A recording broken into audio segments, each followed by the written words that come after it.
आपका मैं आभारी हूँ क्योंकि मुझे आप जल्द बुलाए और अपनी बात रखने के लिए मुझे मौका मिला, इसलिए मैं आपका आभारी हूँ। मैं इस शब्द से शुरू करूंगा ताकि कोई ये न समझे कि हमारे लिए ही ये बोल रहे हैं।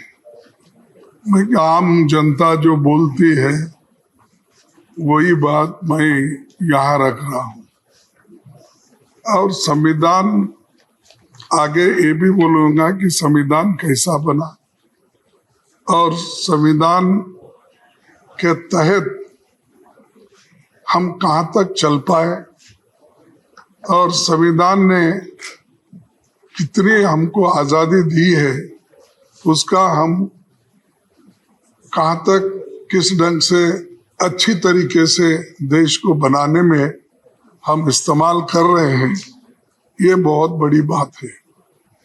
ठीक है, आपके भाषण में तो आपके अचीवमेंट भी आए, आपके अनुभव भी आए और आप जो चाहते थे उसको यहाँ पर रखने की कोशिश की है।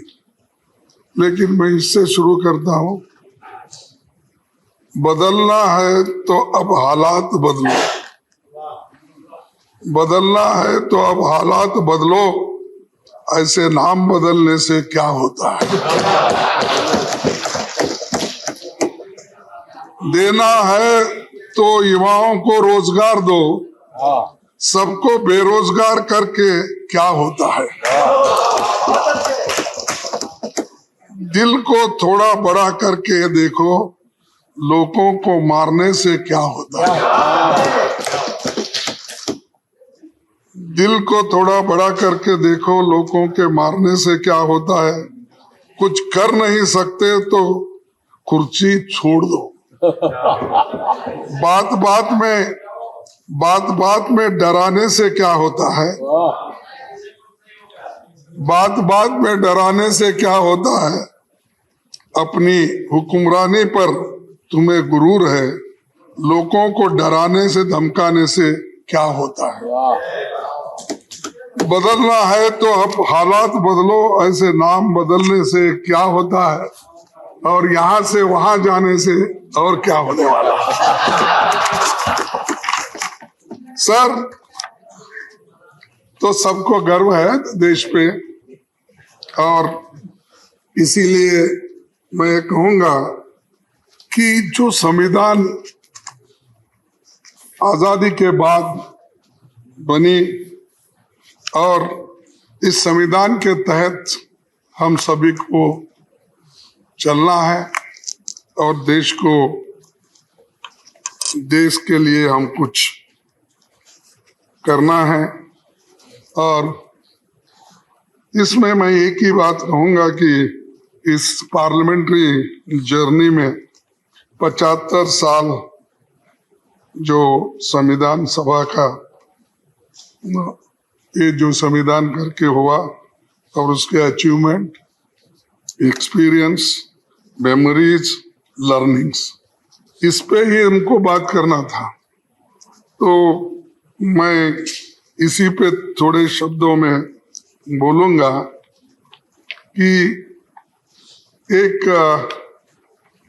मेरी भी जर्नी 50 साल में असेंबली और पार्लियामेंट मिलके 52 साल हिस्सा है मेरा भी, लेकिन मुझे यहाँ ज्यादा समय नहीं मिला, मेरे को वहीं पर रखना पड़ा, बेंगलुरु में ही था।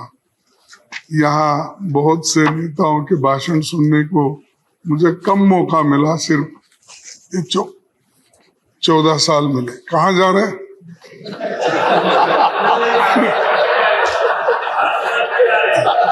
नहीं, बड़ी गड़बड़ी में जा रहे थे तो मुझे लगा, बड़ी गड़बड़ी में जा रहे तो मुझे लगा, तो इसलिए पूछा। ये टच करना कानून का उल्लंघन भी है। अब ये सब हमारे हाउस में उल्लंघन बहुत होते हैं, फिर भी आप दिलदार हैं, उसको संभाल लेते हैं। उसीलिए मैं बोला उसको संजय सिंह को और चड्डा को बुला लो। आगे कहीं नहीं गए। आगे वही चिंता थी मेरे को, उधर गए फिर क्या।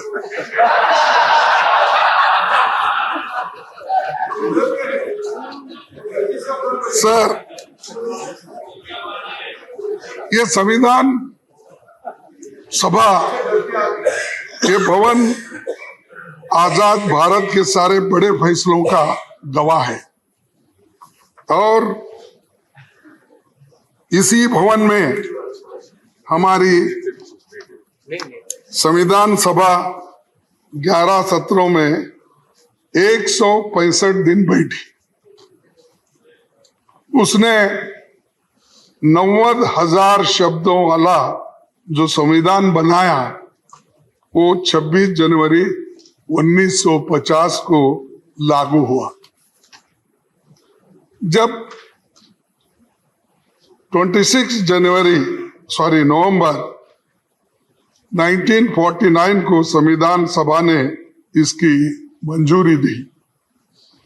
वहां की बहस सुनने के लिए करीब 53,000 लोग आए थे, विजिटर्स, यानी इस मौके पे। सभापति जी, आपने अपने जयपुर के पीठासीन अधिकारी सम्मेलन में संविधान सभा के 11 सत्रों के व्यवधान रहित संचालन को एक आदर्श स्थिति कहा था। यानी किस ढंग से वो चला और कितनी अच्छी थी, यह आपने जयपुर के अपने मीटिंग में अपने वक्तव्य में कहा। तो ऐसा वो एक वक्त था जो सबको लेके लोग चलते थे और लोकतंत्र को ठीक ढंग से ठीक रास्ते पे ले जाने के लिए कितनी कोशिशें होती थी, इससे यह अंदाजा लगता है। उस वक्त कौन थे प्राइम मिनिस्टर? पंडित जवाहरलाल नेहरू। नहीं सर, आपकी याददाश्त बहुत अच्छी है। इधर क्यों देख रहे हैं? मैं इधर ये टैक्टिकल है। मतलब ऐसे लगता है कि बहुत अच्छा स्क्रिप्ट किया हुआ है। साहब मेरे आपको याद दिला रहे थे साहब, सर, आपको याद दिला रहे थे जरा नहीं, बिल्कुल ऐसा ही था, क्योंकि तब राष्ट्र की बुनियाद रखने का काम हो रहा था। बुनियाद रखना, और बुनियाद के अंदर जो पत्थर जाते हैं वो दिखते नहीं, और जब वॉल पे आप नाम लगाते हो वही दिखते हैं। करेक्ट। आप कभी भी जाइए साहब, आप तो 2-4 अनेक कोर्ट तो उद्घाटन किए होंगे अब तक, कहीं भी जाइए, जो बिल्डिंग ठहरती है बुनियाद पर, वो अंदर के मजबूत पत्थर किसको भी नहीं दिखते, लेकिन ऊपर का नाम। माने खड़गे जी, मैं हाल में भारत मंडपम गया था। हाँ, नींव भी देखिए, देखी और ऊपर भी देखा। यही मैं बोल रहा हूँ, आप बहुत से लेकिन देखते हैं। दुनिया के नेताओं ने जो मुझे कहा, सर बोलने दीजिए, आश्चर्यचकित हो गया। सर बोलने दीजिए, उसकी नींव का भी आधार समझ में आ गया, ऊपर का भी समझ में आ गया। उसीलिए साहब इतने बिल्डिंग्स, आप कौन से भी इमारत बनी होगी, राजे रजवाड़ों के महल बने होंगे, और हमारी पार्लियामेंट बनी, पहले की पार्लियामेंट है, नई है, और कुछ कल जाने में अभी वो दिक्कत है, कौन देखे कौन नहीं दे, हमारी जगह कहाँ है वो भी ढूंढना पड़ेगा। उसमें मैं आपकी मदद करूंगा। अच्छा, और आज ही करूंगा। चलो सर, संविधान सभा ने चुने गए विभिन्न धाराओं के लोग महान नायक थे, उसमें अपने दौर के महारथी थे, उनका बड़ा जमीनी अनुभव भी था। स्वतंत्रता, समानता, न्याय, मानवीय गरिमा और लोकतंत्र उनकी नसों में समाया था, क्योंकि उसके लिए ही तो वो लड़ रहे थे। इसीलिए संविधान निर्माताओं ने हमें जो संविधान दी है, वही हमें आज भी एक बनाए हुए हैं, और उसी ने राष्ट्र के लिए सशक्त ढांचा तैयार किया है। इसी कारण लोकतंत्र के सिद्धांत और व्यवहार आज जनता के स्वभाव का अभिन्न अंग है। भारतीय संविधान हमारा सबसे बड़ा मार्गदर्शक है। इसी के आधार पर संसदीय प्रणाली के हक में फैसला हुआ और अडल्ट फ्रेंचाइज जो हमको मिला वो सबसे बड़ी बात है, क्योंकि आपको तो मालूम है पहले जब वोटिंग पावर थी 1935 के इस एक्ट के तहत, हाँ, जो टैक्स देते हैं, जिनके पास जमीन है, जो पढ़े लिखे हैं, जो इनकम टैक्स पे करते हैं, ऐसे लोगों के लिए ही वोटिंग का अधिकार था। लेकिन हमने जो संविधान बनाया, पंडित जवाहरलाल नेहरू जी और डॉक्टर बाबा साहब अम्बेडकर, वल्लभ भाई पटेल, जितने भी महान नेता उस वक्त इस कॉन्स्टिट्यूंट असेंबली में थे, उन्होंने अडल्ट फ्रेंचाइज दिया। आप लिखो या आप पढ़े हो या अनपढ़ हो, आप गरीब हो या अमीर हो, सबको एक ही वोट और उसका वैल्यू भी एक ही। करेक्ट। जो एक बड़ा अमीर आदमी, फर्ज करो अदानी के जैसा, उसको भी एक ही वोट, उसका वैल्यू भी एक ही वोट। लेकिन आज हमारे जो कर्मचारी है, छोटे लोग हैं, काम करते, उनको भी एक ही वोट। ये किसने दिया? ये कॉन्स्टिट्यूशन जो बनाने वाले कांग्रेस के उस वक्त आजादी, जिन्होंने आजादी के लिए लड़े और ये दिलाए और ये ढांचा बना। इसीलिए आज भी अडल्ट फ्रेंचाइज से ये देश जिंदा है, एक है और इंक्लूसिव है। यस। और ये इंक्लूसिव बोले तो थोड़ा सा डर होता है।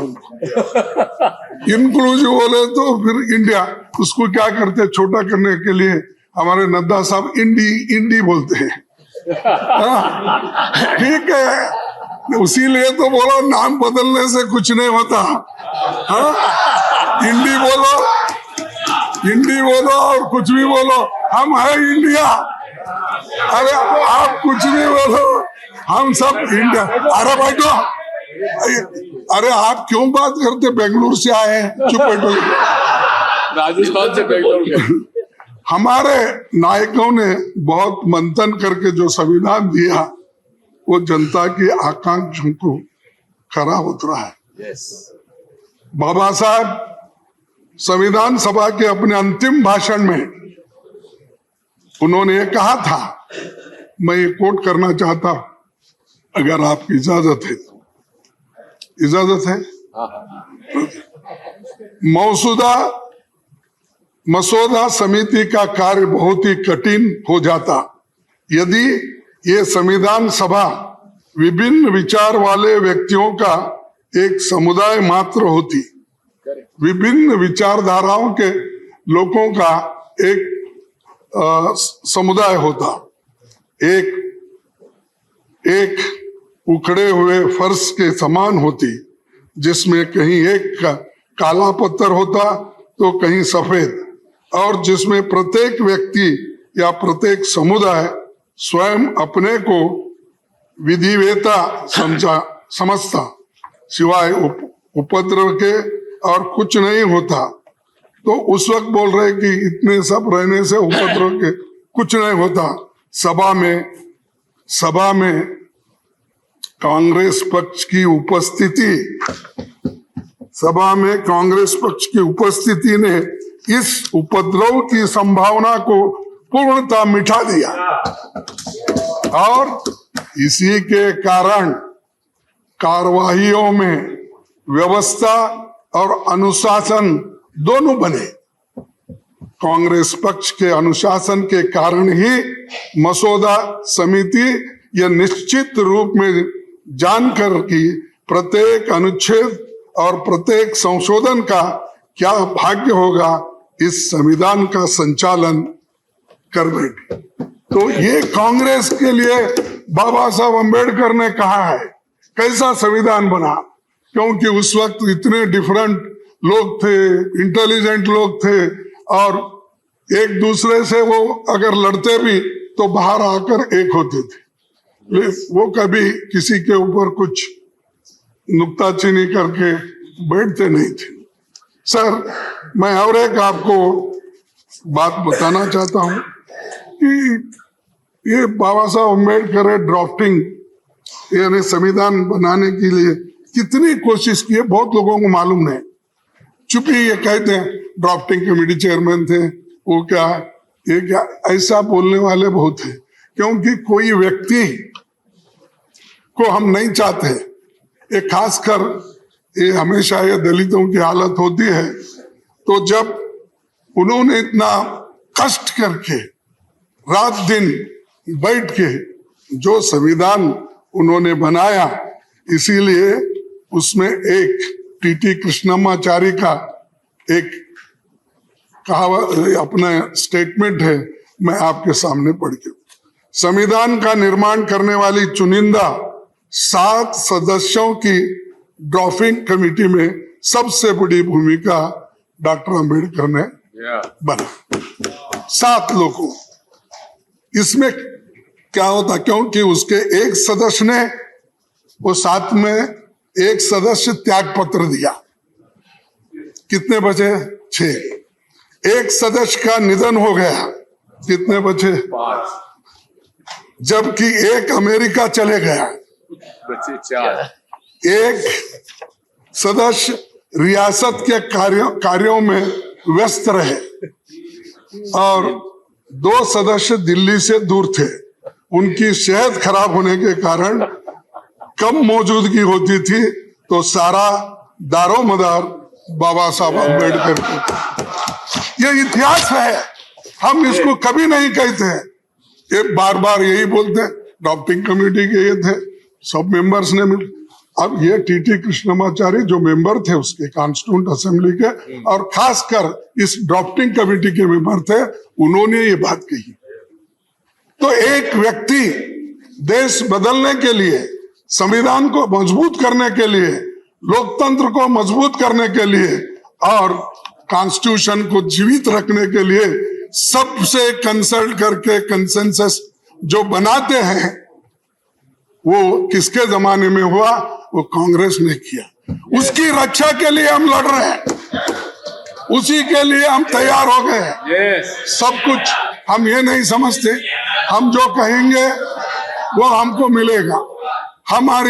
हमारा एक सभी का एक इरादा है कि जो चीज इतने कष्ट से, इतने मेहनत से कमाई है, उसको हम गुमाना नहीं चाहते। तो इसलिए सर, आपको और एक यही बात करूंगा कि इसके बाद 1950 में भारत ने जब लोकतंत्र अपनाया, तो बहुत से विदेशी विद्वानों को लगता था कि यहाँ लोकतंत्र विफल हो जाएगा, क्योंकि ये करोड़ों अंगूठे छाप लोग हैं। तब ब्रिटिश प्रधानमंत्री, आपको तो मालूम है, फिर मैं बोलने की आवश्यकता नहीं है, फिर भी चर्चिल ने यहां तक कहा था, अंग्रेज चले गए तो उनके द्वारा स्थापित न्यायपालिका, स्वास्थ्य सेवाएं, रेलवे और लोक निर्माण का पूरा तंत्र खत्म हो जाएगा। ये चर्चिल ने कहा। यानी इतना अंडरमाइन किया हमको कि ये लोग अनपढ़ है, अंगूठे छाप है, ये लोग क्या करेंगे, डेमोक्रेसी को कैसा टिकाएंगे। लेकिन हमने टिका के दिखाया, हमने इसको मजबूत करा, इसका संरक्षण किया। और बार बार हमको टोका जाता है, 70 साल में आपने क्या किया? अरे 70 साल में तो यही किया हमने, इसको मजबूती दी, इसको मजबूती दी हमने, लोकतंत्र को बचाया हमने।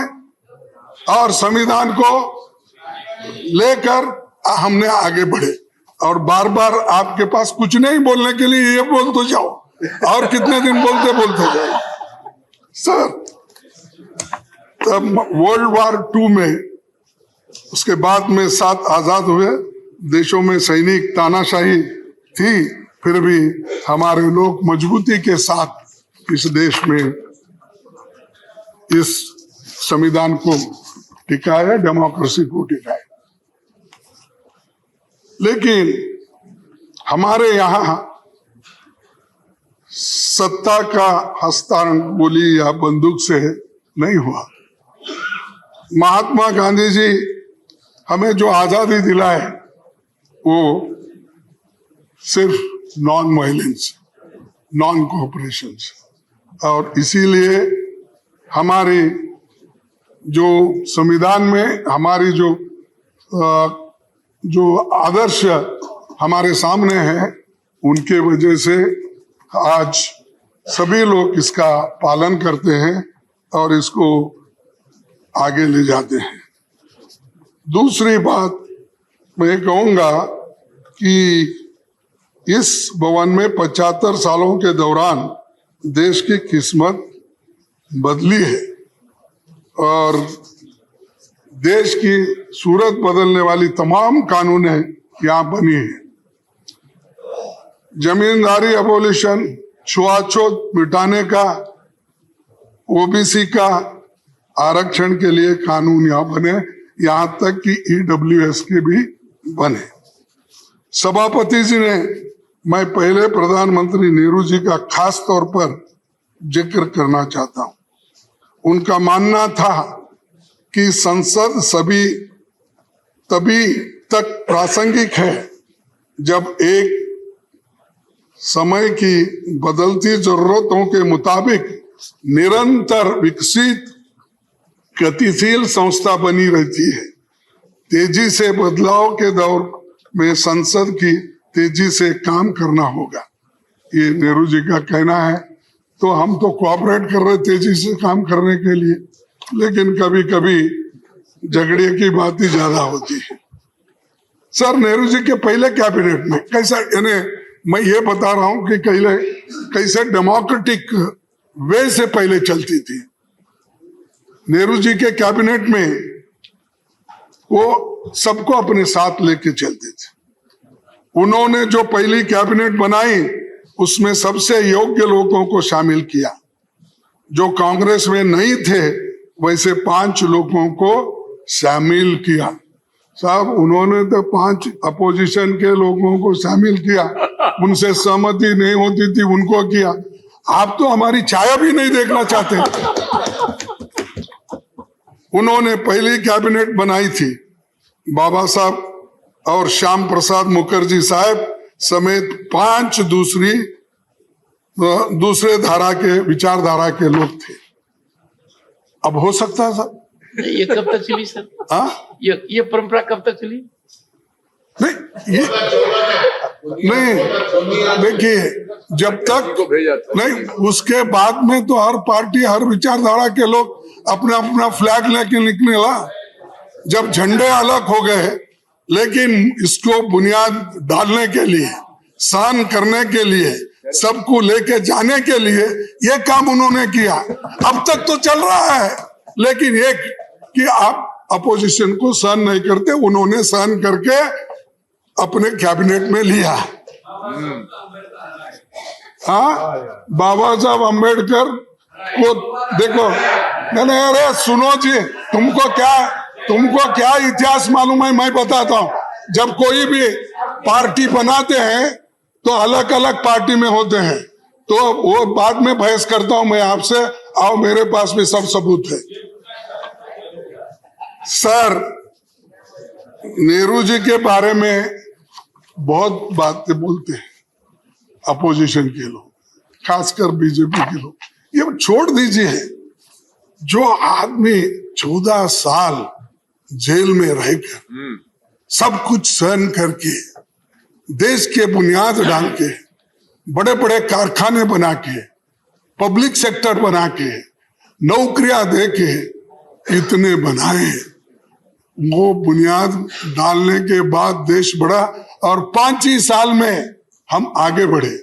तो मैं आपको आगे थोड़ा सा दिखाऊंगा कि किस ढंग से, देखिए बोलते हैं नेहरू जी के कितना बड़ापन था कि अपने राजनीतिक विरोधी धारा को नेता श्याम प्रसाद जी को केंद्र में इंडस्ट्री और सप्लाईज मिनिस्टर बनाए। नेहरू जी संसद का बहुत सम्मान करते थे और अक्सर अपने सहयोगियों को और युवा सांसदों के लिए एक उदाहरण के रूप में उन्हें डिबेट्स के दौरान धैर्यपूर्वक बैठकर सुनते थे, धैर्यपूर्वक बैठकर सुनते थे। अब अंदर भी नहीं आते, वो तो धैर्य के अनुसार सुनते थे, लेकिन यहाँ अंदर भी नहीं आते प्राइम मिनिस्टर। दर्शन नहीं मिलते। हाँ, दर्शन तो हमको क्या क्या भगवान है क्या दर्शन नहीं? तो हमारे को या कम से कम डेमोक्रेटिक तरीके से आने के लिए बोलो, थोड़ा गोयल को भी रिलीफ मिलेगा। नहीं तो हर बात को डिफेंड करना पड़ता है, वो गोयल जी उठना पड़ता है। थोड़ा उनको जरा बिठा के प्राइम मिनिस्टर जरा बोले, अरे हम भी बोलेंगे हमारे प्राइम मिनिस्टर आए हैं, देखेंगे इस बार के बहुत दिन हो गए उनको देख के। तो अगर कोई पूछे कि तुम्हारे प्राइम मिनिस्टर कैसे है, बोले तो हम मैं क्या बोलूं, अपोजिशन लीडर हूं। तो ये सर, ये इसलिए कह रहा हूं कि एक संसद को जानकारी। अरे क्यों भाई, आपका तारीफ किया मैं।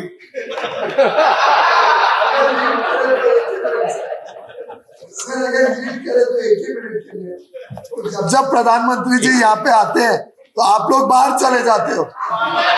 नहीं, अब ऐसा है, जब वो आते हैं हम बाहर चलते हैं ना, तुम पहले ही भगाते हो हमको, कुछ कह के झगड़े निकाल के। चलो छोड़ दीजिए।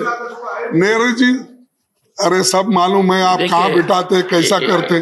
सुनो, नेहरू जी महत्वपूर्ण मुद्दों पर लगातार विपक्षी नेताओं से मिलते रहते थे। प्रमुख मुद्दों पर बहस के दौरान सांसदों की बातें ध्यान से सुना करते थे।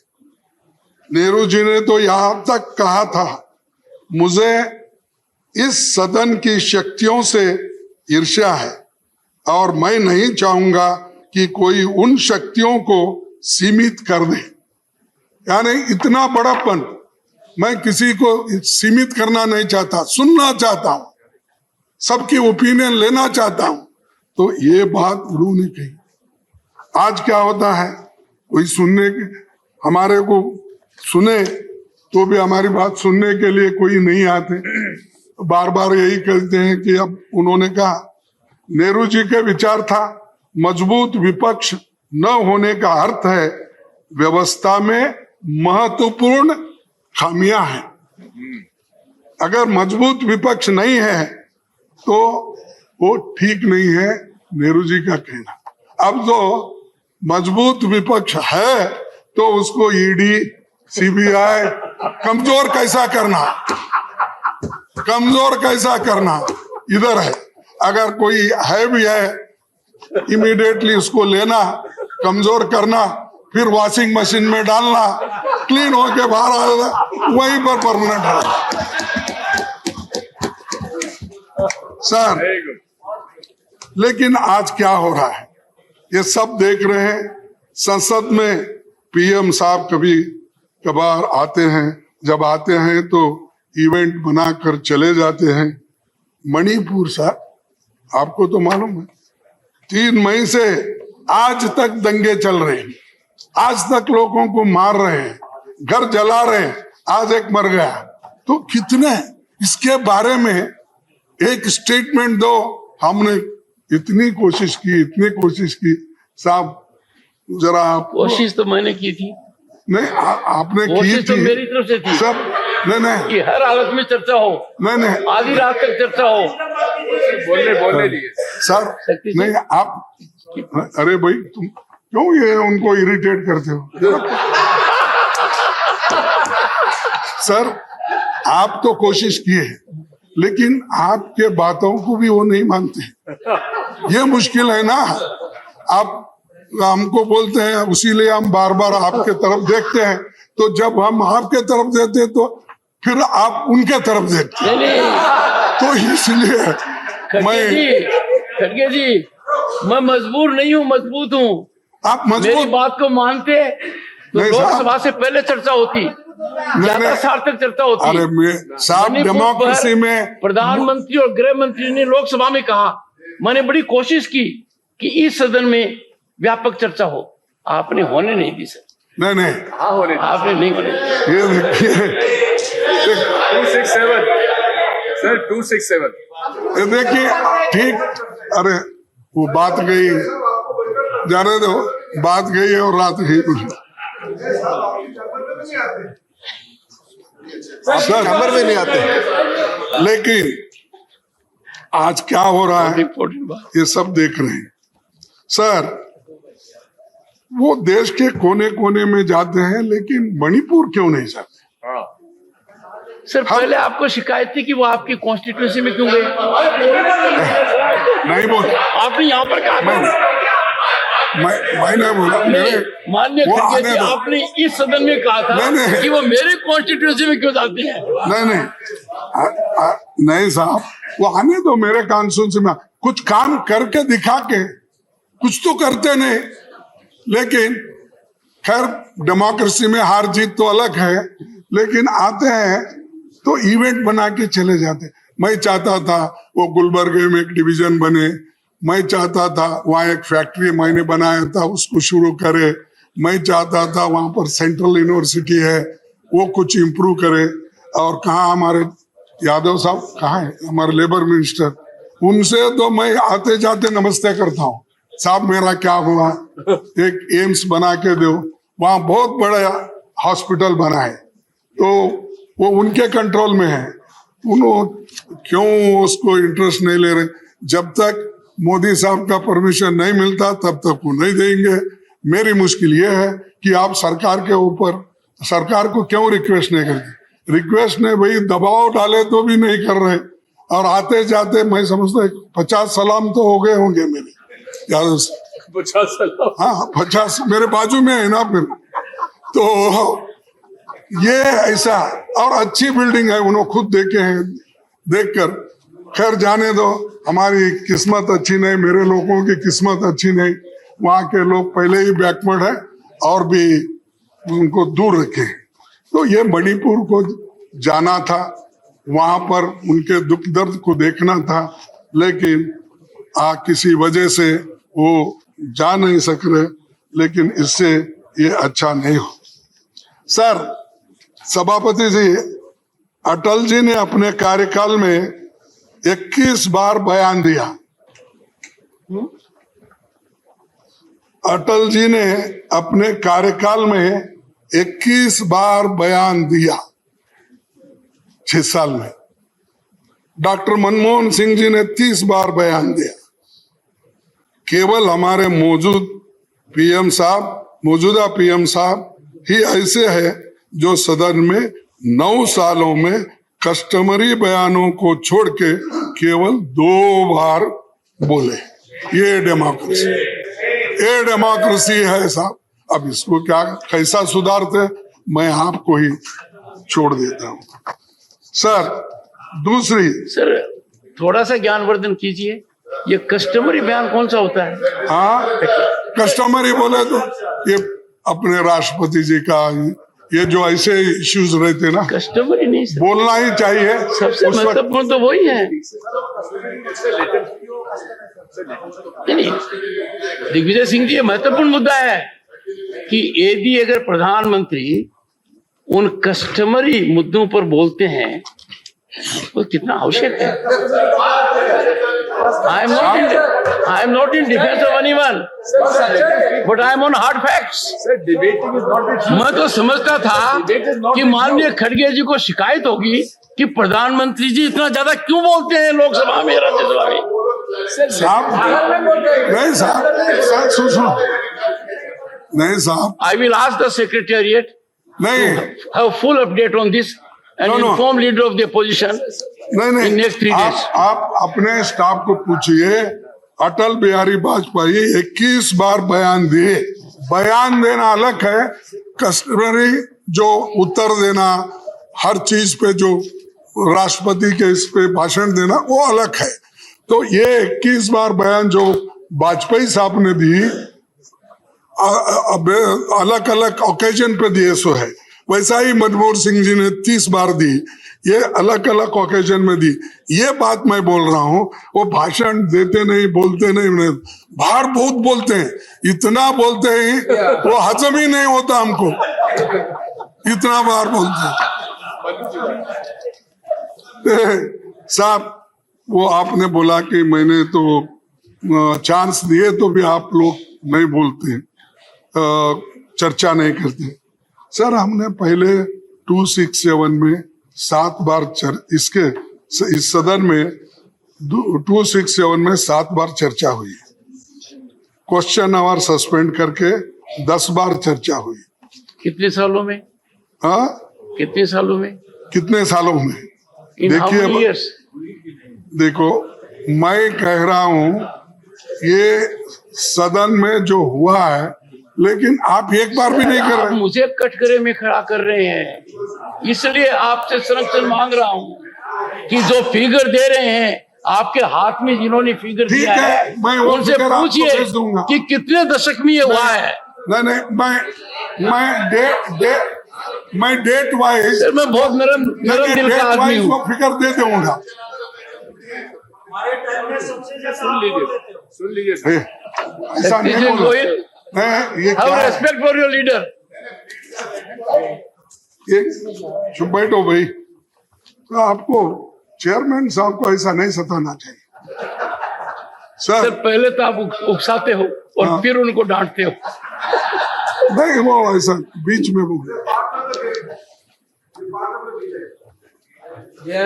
आपने पहले सर। वाली बात भी बहुत सही कही थी। I became कानून बनाने के when leader of opposition declined to see me in the chamber at my request. Yes, I noticed.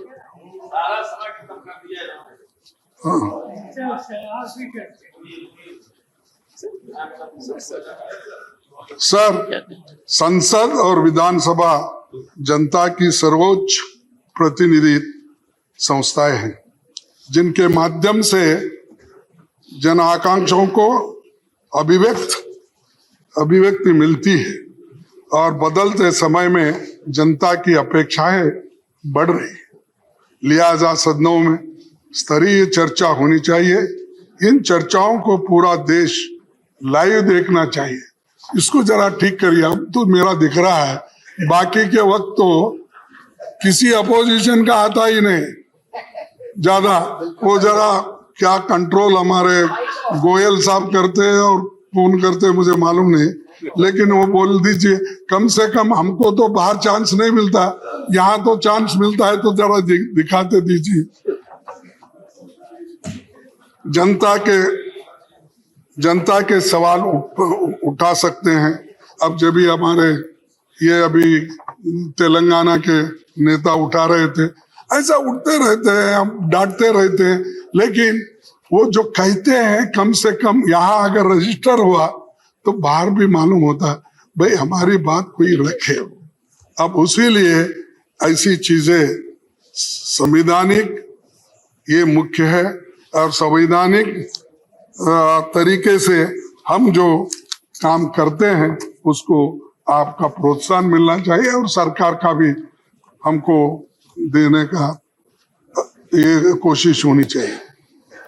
और ये संसद लोगों के हितों तथा अधिकारों का संरक्षक है, और आप हमारे गार्डियन हैं, और अगर हमारे ऊपर कुछ अन्याय हो रहा है, फौरन आप हमारे अपने को संरक्षण देने वाले आप भी हैं। नहीं तो हम इतने कम लोग हैं, उतने सब लोग अगर हमको मारते पीटते रहेंगे तो फिर बाद में आपके पास कौन रहेगा, हम ही रोना पड़ता। तो इसीलिए जरा आपका संरक्षण जरूरी है। और मैं ये कहूँगा, कोरोना के महामारी में भी बहुत कुछ कमियां थी, फिर भी हमारे देश में उसको भी ठीक ढंग से निभाने की कोशिश हो गई। लेकिन चंद जगह जैसा यूपी है, दूसरे स्टेट्स है, उसमें जो भी कमियां थी वो भी यहाँ पर हमने पहले चर्चा में लाए थे और उसका पूरा जिक्र यहाँ पर हुआ। पहले का जो 33 दिन का था 20 में, फिर उसके बाद 21 में 58 दिन था, फिर 22 में 56 दिन था। ये कोरोना के जो बड़े बड़े जो भी ये थे वो तो खत्म। सर सभापति जी, दुनिया भर में वैसे तो 19वीं सदी में निर्मित 2 दर्जन संसद भवन उपयोग में लाए जा रहे हैं। भारत में लोगों की दिल दिमाग पर 144 खंभों वाली ये गोल इमारत छाई हुई है। यही देश की आजादी के बाद से 75 सालों में सारे महत्वपूर्ण फैसले यहाँ पर हुए। इस इमारत की वास्तुकला पर भारतीय परंपरा की छाप है, लेकिन इसको नफरत से नहीं देखना चाहिए, क्योंकि इस सदन में नेहरू जी बैठे थे, अंबेडकर बैठे थे और बहुत से नेता, बड़े बड़े वल्लभ भाई पटेल, ये सब बैठे हैं। इसलिए भूल ही जाना, उधर ही जाएंगे, ऐसा शुरू हो गया। कल लेके जा रहे शायद, हमको अभी मालूम नहीं मुझे। सर सभापति जी, संसद का सबसे बेहतरीन कामकाज पहली लोकसभा में मैं बता रहा हूं, 1952 से 1957 के बीच सिर्फ 5 साल में माना जाता है कि जिसमें 677 बैठकें हुई, 319 विधेयक पारित हुए 5 साल में। और उस दौरान कानूनों पर हुई बहसें जिज्ञासा और केंद्र बनी हुई। संसद का मुख्य काम कानून बनाना है, लोगों को सशक्त बनाना है, इसीलिए ये नीतियां यहाँ पर तय होती थी और सभी लोग एक मत से ऐसे नीतियों को सपोर्ट करते थे। सर राज्यसभा और लोकसभा में एक से एक अनुभवी संसद आज भी है, पहले भी थे, और उसके लिए सबको जरा बोलने की आजादी भी मिलनी चाहिए, क्योंकि अगर बोलने की आजादी नहीं मिली, सिर्फ हम लोग, हो सकता है मेरी भी गलती हो सकती है, नहीं बोल के नहीं बोलता, लेकिन मेरी गलती, एक छोटा गलती को, मेरे छोटे गलती को आप बहुत बड़ी सजा देते हैं, और वो इतना बड़ा गलतियां करते हैं, सारा देश देखता है, सब उधर माफ कर देते हो। तो इसीलिए मैं कृपया करके दोनों बैलेंस करके चलिए, दोनों बैलेंस करके अगर चलेंगे तो हमको भी एक मौका मिलेगा बार बार आपको कहने का, विनती करने का, ये सब चीजें होती। सर और एक कानून बनाते समय बिलों की स्टैंडिंग कमेटी में छानबीन के लिए नहीं भेजा जाता, तो कम से कम ये तो करना चाहिए सर, ये तो आपको हक है। नहीं नहीं, इस बिल में खामियां हैं, इसीलिए इसको स्टैंडिंग कमेटी को भेजना चाहिए। और इसके लिए सभी लोग, मैं आपको उदाहरण के तौर पर चंद चीजें बताऊं। कमेटियों को भेजे जाने वाले बिल्स का प्रतिशत 2009 और 14 के दौरान 71% था, 71% था। वहीं 16वीं लोकसभा में 2014 से 2019 के बीच घटकर 27% हो गया, रह गया। और 2019 के बाद इसमें इतनी गिरावट आ गई, 13% रह गया। साहब कहा 71%, और फिर पूछते हैं आपने क्या किया, क्या किया? यही किया हम, 71% स्टैंडिंग कमेटी को भेजा छानबीन करके, और आपने क्या किया? 13%, 27%। ये है, इससे बिल कैसे स्क्रूटनाइज होंगे? वो जैसा दिल में आया वैसा हो जाएगा, फिर बाद में हम पछताएंगे, फिर सुप्रीम कोर्ट बोलेगा इसको छानबीन करके नहीं लाए और वहां के सभी एमपी और राज्यसभा के मेंबर, लोकसभा के मेंबर शायद अनपढ़ होंगे, समझते नहीं, तो ऐसा ही भेज दिए। तो उधर से एक टिप्पणी हमको सुप्रीम कोर्ट से, बाकी के जनता लोग ये कहते हैं कि भाई हमारे बारे में ये सोचते नहीं, सोच कर कानून नहीं बनाते। लेकिन आप गड़बड़ी में इतने कानून भेज देते हो, वो बुलेट ट्रेन से भी फास्ट आता है, बुलेट ट्रेन से भी फास्ट बिल पास होते हैं। तो इसीलिए सर मैं अभी 5 मिनट लूंगा, फिर आपको बोर नहीं करूंगा। आपने देखा समय खत्म हो गया 5 मिनट से। Go ahead. आज आलम यह है कि सरकार विधेयकों को सीमित समय में पारित कराने से लेकर सदनों की बैठक कम से कम कराने की कोशिश में चली। इस कारण कानून की गुणवत्ता वैसी नहीं रहती जो व्यापक विचार मंथन या छानबीन से गुजरे कानूनों की होती है। आज आलम यह भी है, 2021 में भारत के प्रधान न्यायाधीश ने कहा कि बिना व्यापक बहस के जल्दबाजी में संसद में कानून बनाने से गंभीर खामियां रह जाती है, कई पहलू अस्पष्ट रह जाते हैं। वही बात मैंने कहा। और ये इसके हालत ये नहीं होती थी कि लोग यहाँ पर बॉर्डर पे किसान हमारे बैठ नहीं सकते थे। 3 कृषि कानून ऐसी जल्दबाजी में किए कि वो तीनों कानून फिर बाद में एजिटेशन होने के बाद ठहरना पड़ा। तो ये ऐसे करने से किसान भी है आज हमारे ऊपर नाराज है कि पार्लियामेंट ऐसा क्यों करती है। और एक सर 30 जनवरी 2011 को तत्कालीन विपक्ष नेता अरुण जेटली जी ये बात किए थे संसद का, क्योंकि हमारे को बार बार वो बोलते हैं आप गए, भाग गए, नहीं सुने, ये बोलते हैं।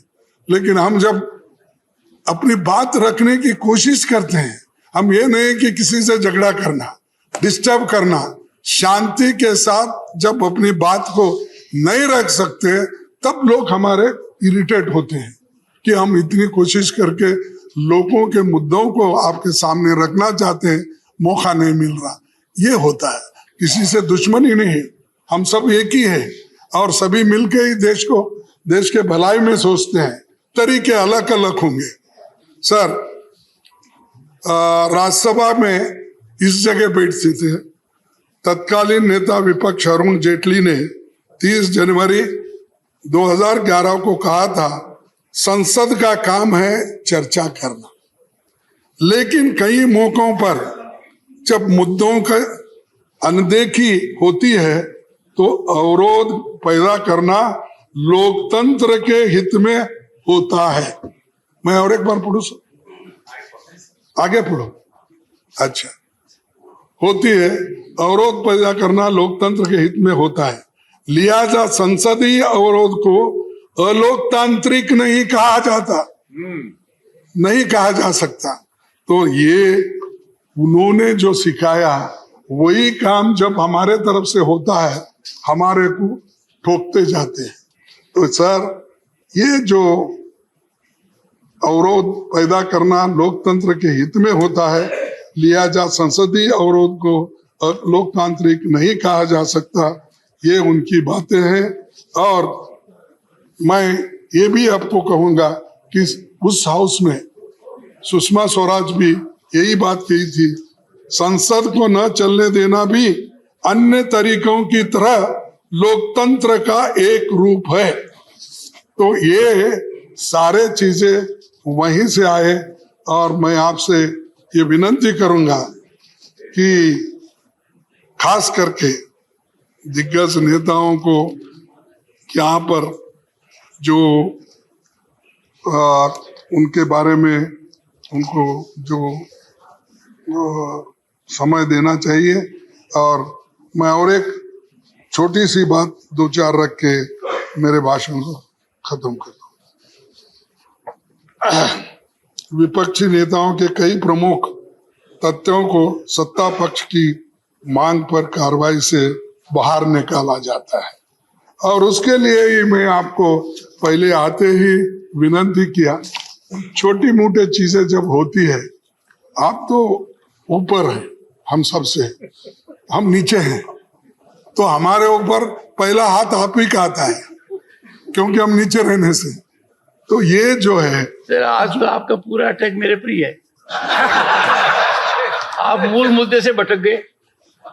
नहीं, आप खुद देखेंगे कि आपने क्या कहा है अब तक, विषय से बिल्कुल भटक गए सर, नहीं दूर दूर तक चले गए। साहब, ये तो मैं समय और देश की जनता उम्मीद करती थी कि यहाँ से ऐसा मैसेज जाएगा Uncharitably. कि आगे का रास्ता कैसे होगा।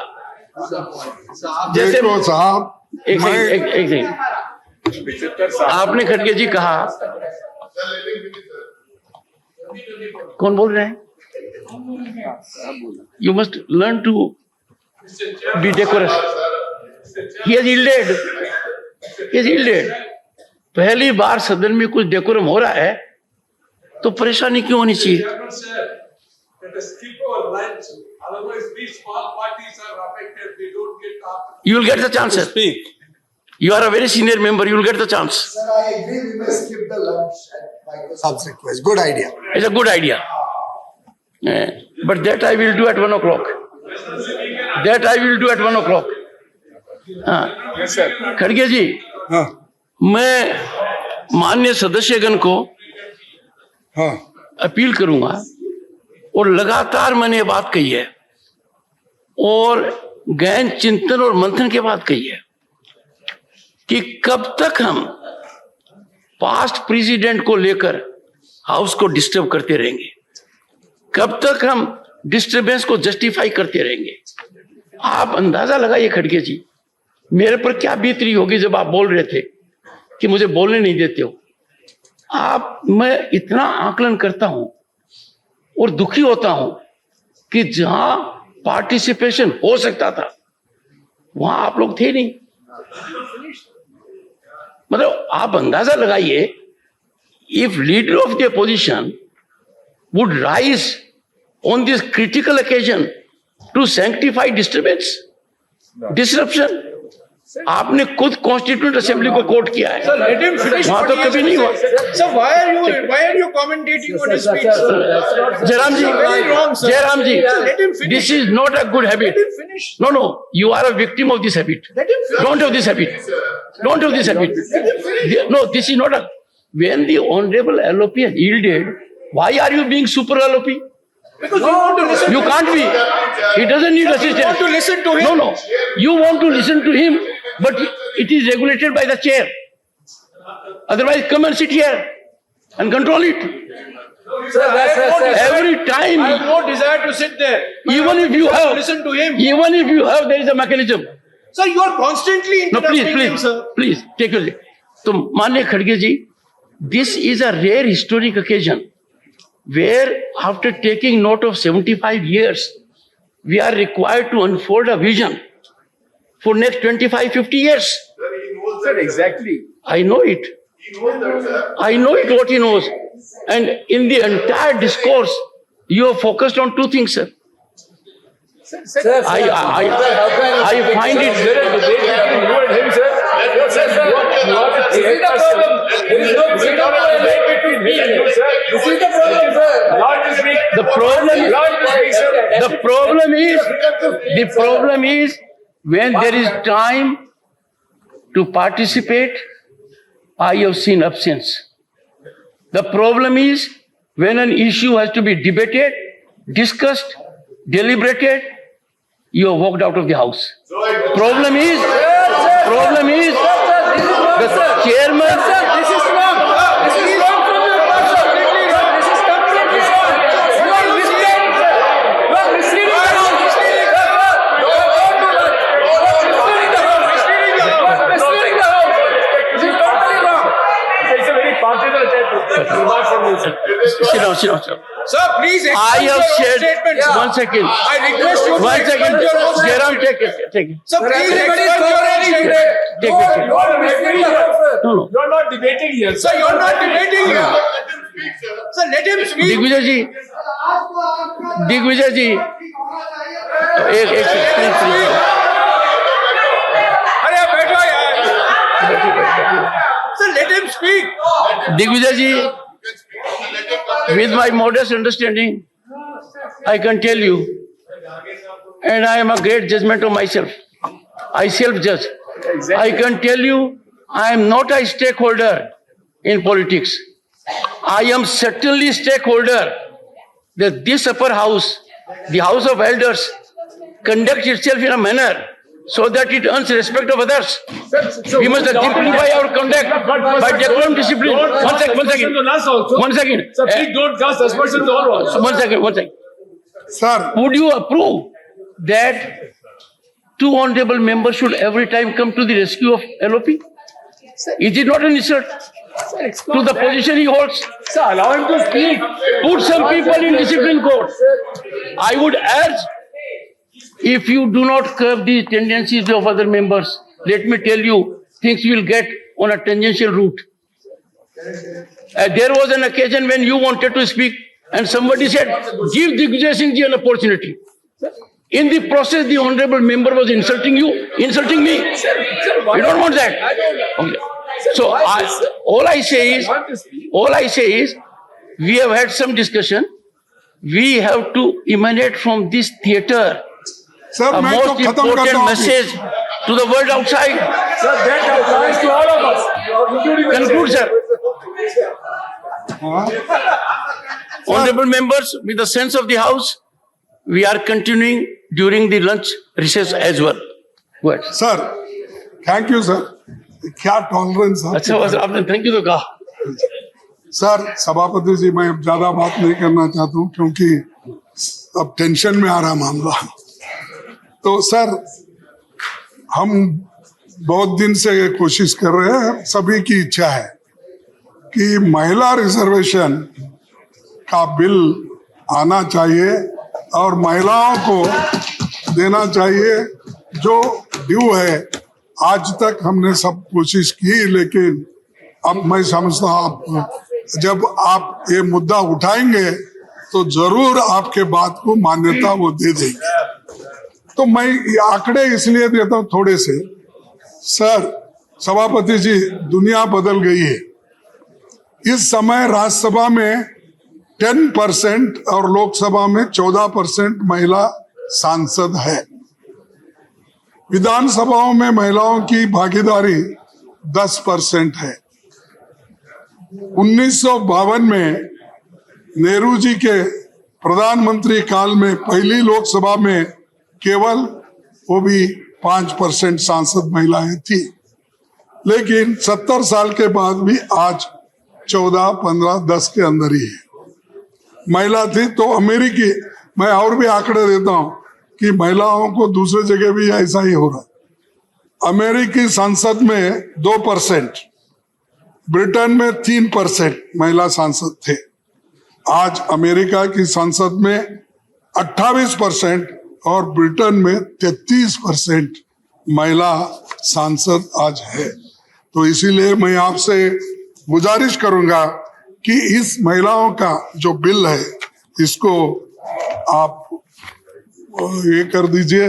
और दूसरी चीज, अनएम्प्लॉयमेंट की बात चल रही है कि क्योंकि इस 75 साल में हम जब बात करते हैं, इधर अनएम्प्लॉयमेंट इतना बढ़ रहा है, इतना बढ़, 8 करोड़ लोग एजुकेटेड वो आज रास्ते पे है। और इन्फ्लेशन तो सब बढ़ रहा है, आपको मालूम है। वो कोई टमाटर डाल के आए तो आपने बहुत उसको डांटा, वो हकीकत थी 400 रुपए 500 रुपए। शायद आप मकान में नहीं पूछे शायद कि आजकल टमाटर की, प्याज की, तेल की, दाल की क्या कीमत है। वो हिसाब आप नहीं पूछ रहे क्योंकि पूरा जिम्मेदारी उनको वहां छोड़े और बाकी का जिम्मेदारी आप यहाँ लिए, इसीलिए जरा मुश्किल होगा। लेकिन ये जरूरी है, इन्फ्लेशन कंट्रोल करना इम्पोर्टेंट है, नहीं तो डिस्ट्रॉय हो जाएगा। डेमोक्रेसी। अनएम्प्लॉयमेंट अगर बढ़ती गई तो डेमोक्रेसी नहीं रहेगी। इसीलिए मैं आपसे विनती करता हूं कि इन चीजों को कुछ उत्तर दे। सिर्फ हमने वो किया, ये ठीक है, G2 ठीक है, G2 क्या G20? G20 sir. नहीं, क्योंकि वो जीरो में कमल का फूल ही दिखता था। अब देखिए साहब, वो आप देखिए, Very good, boss. हाँ, आप देखिए वो कभी भी एडवर्टाइजमेंट। खड़गे जी, आपका स्तरीय नहीं है, आपका स्तर नहीं है, आपका स्तर नहीं है। एक तो मेहरबानी करके G20 की मजाक मत उड़ाइए। G20 बहुत अरे बड़ा मजाक समूह नहीं है। भाई, लेकिन लेकिन सर शायद माननीय लीडर ऑफ द ऑपोजिशन अरे। कांग्रेस के अध्यक्ष भी है, उनको तो सिर्फ 2G दिखता है, 1G एंड संजी, 2G दिखता है। अरे ये देखो सर, मैं ईमानदारी के साथ कहता हूं, देश की जब बात आती है उसमें हम सब लोग एक है, उसमें कोई फर्क नहीं। लेकिन तुम बार बार वो गुत्ता मत लो, तुम भी पैट्रियट हो। पैट्रियट हमारे लोग हैं, जान हमारे लोग दिए, मर गए हमारे लोग, मजा आप उठा रहे हो और हमको सिखाते हो। सर आखिरी एक सर, बात कह के आज आप बहुत एजिटेटेड हो। मैं खत्म करता हूँ। नहीं, आज आप बहुत एजिटेटेड हो, हाँ? आप बहुत गुस्से में हो आज। नहीं ना ना, सर, हमारी वतन परस्ती के अनगिनत तारीखें हैं, हमारी वतन परस्ती के अनगिनत तारीखें हैं, बेशुमार किस्सा है। हो भी क्यों ना वतन से मोहब्बत, हो भी क्यों ना वतन से मोहब्बत, ये तो हमारे ईमान की हिस्सा है। तो धन्यवाद सर, आपने इतना टाइम दिया। आपने खड़गे जी, आपने आज पढ़े शुरू में और आखिर में, और पहले भी पढ़ा था जब माननीय वेंकैया नायडू जी का फेयरवेल था, और आपने कहा मौसम कैसा होगा, कितना सताएगा। नहीं, उसी आज का आपका एटीट्यूड देने के बाद रियली मौसम फिर जो पीछे का पहले का जो था वो आ गया।